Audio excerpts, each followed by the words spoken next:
بسم اللہ الرحمن الرحیم۔ ناظرین، قدیم مصری آثار سے ملنے والی تحریروں میں ذکر ملتا ہے کہ فرعون کے طبیب انجیر کے درخت کی چھال کو پیس کر اس کا مرہم تیار کرتے تھے جو زخموں کو جلد بھرنے، انفیکشن روکنے کے لیے استعمال ہوتا تھا۔ آج بھی انجیر کی چھال کا لیپ زخموں پر لگانا فائدہ مند ہے۔ ایک روایت کے مطابق حضرت سلیمان علیہ السلام نے ایک بیمار شخص کو شہد میں پستے کا استعمال کرنے کا مشورہ دیا جس سے اس کی صحت بحال ہو گئی۔ پستے اور شہد کا مرکب آج بھی قوت مدافعت بڑھانے کے لیے مفید ہے۔ کسی کو دعوت میں بلائے جانے پر خاموشی سے بیٹھے رہنے کے بجائے میزبان کی تھوڑی سی مدد کرنے کی کوشش کریں، چاہے پانی کے گلاس ہی مرتب کرنے کیوں نہ ہو۔ یہ آپ کی تربیت اور شکر گزاری کا اظہار ہے۔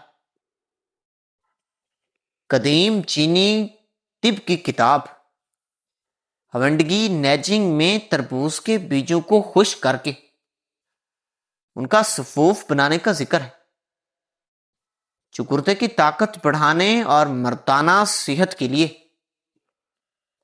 استعمال ہوتا تھا۔ یہ نسخہ آج بھی مؤثر ہے۔ انار کے چھلکے کو پیس کر اس کا سفوف تیار کریں۔ اسے شہد میں ملا کر چہرے پر لگانے سے جلد کے داغ، دھبے، مہاسے اور جھریاں کم ہوتی ہیں۔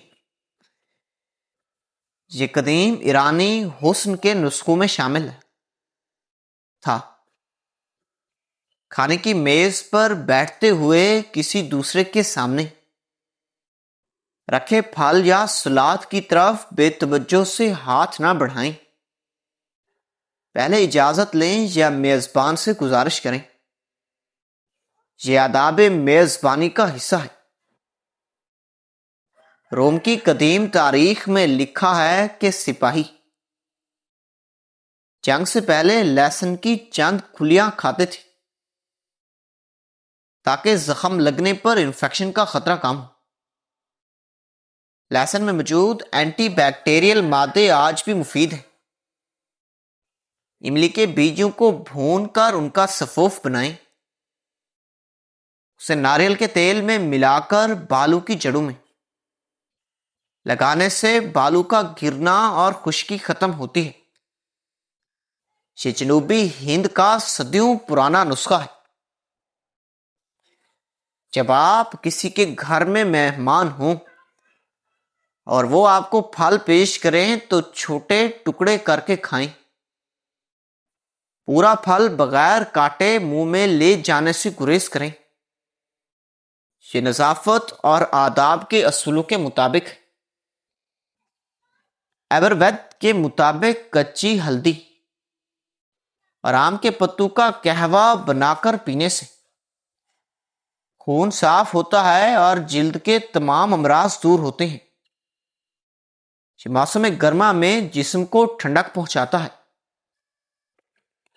سونف کے پتوں کو خشک کر کے ان کا سفوف بنائیں۔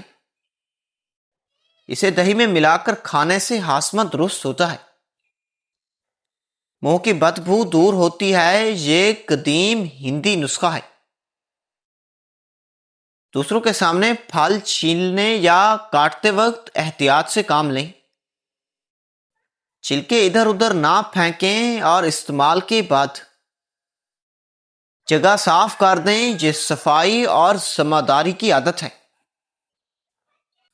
یونانی مفکر ہیپٹوکریٹس کے مطابق، ناظرین، یونانی مفکر ہیپٹوکریٹس لکھتے ہیں کہ سیب کا سرکہ پینے سے جوڑوں کا درد اور گٹھیا دور ہوتا ہے۔ آج بھی سیب کے سرکے کا استعمال انہی فوائد کے لیے کیا جاتا ہے۔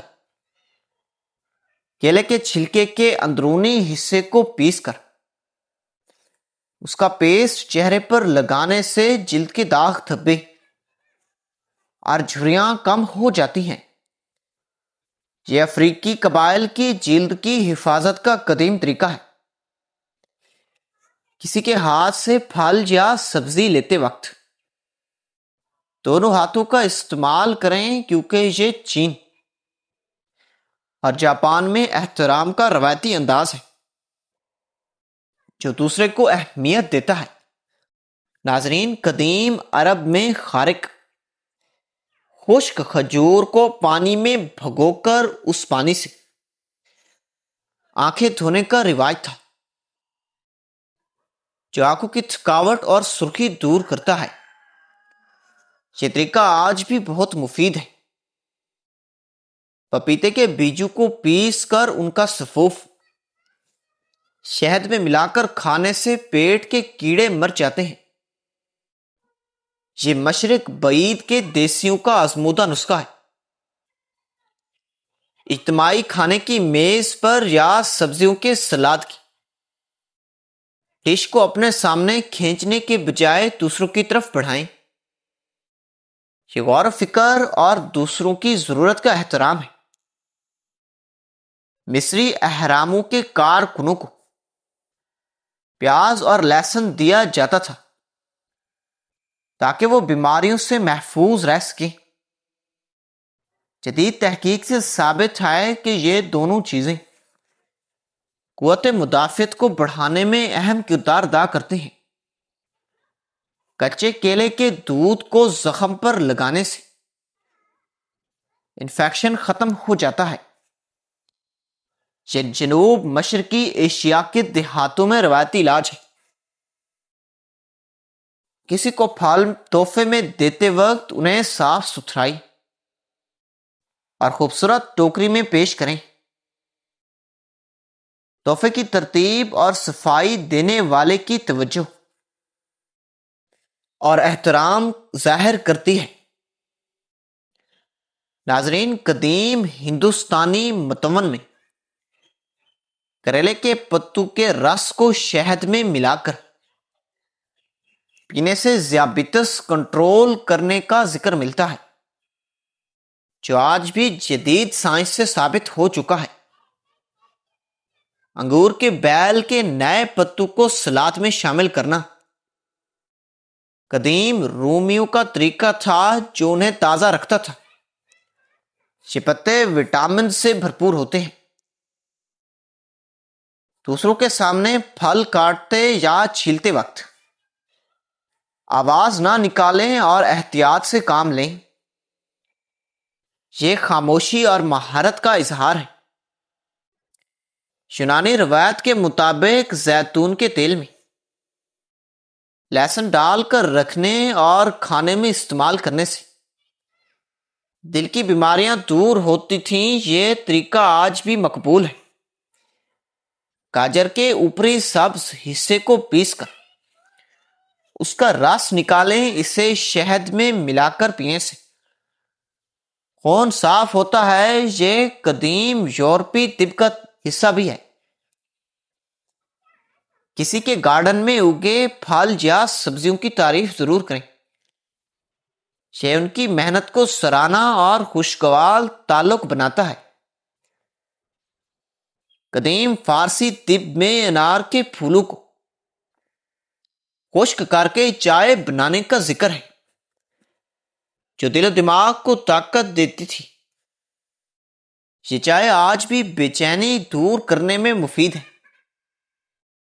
چقندر کے پتوں کو دال میں پکا کر کھانا قدیم سیلوک قبائل کا طریقہ تھا۔ یہ خون کی کمی کو دور کرتا ہے، آئرن اور فولک ایسڈ کا خزانہ ہے۔ اجتماعی کھانے میں سبزی کا آخری ٹکڑا چھوڑ دیں۔ یہ دوسرے کے لیے مہربانی اور اپنی قناعت کا اظہار ہے۔ قدیم مایا تہذیب میں کیکٹس پھل کا استعمال زخم بھرنے کے لیے استعمال ہوتا تھا۔ اس کا گودا اینٹی بیکٹیریل خصوصیات رکھتا ہے۔ پودینے کے پتوں کو خشک کر کے ان کا سفوف بنائیں۔ اسے پانی میں ملا کر پینے سے متلی اور قیم افاقہ ہوتا ہے۔ یہ قدیم ارب گھریلو علاج ہیں۔ کسی کے ہاتھ سے پھل لیتے وقت مسکرا کر شکریہ ادا کریں، چاہے وہ قریبی عزیز ہی کیوں نہ ہو۔ یہ تعلق میں گرم جوشی کو برقرار رکھتا ہے۔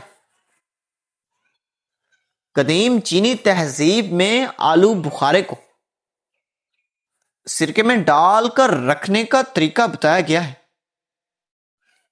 یہ نظام ہاضمہ کو درست کرتا ہے۔ یہ اچار آج بھی مفید ہے۔ کچے پپیتے کا دودھ کو مسے اور مساحسوں پر لگانے سے وہ ختم ہو جاتے ہیں۔ یہ جنوبی امریکہ کے مقامی لوگوں کا نسخہ ہے۔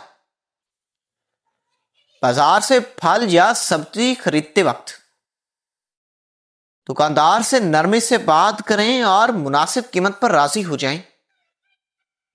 یہ ان کی محنت کا احترام ہے۔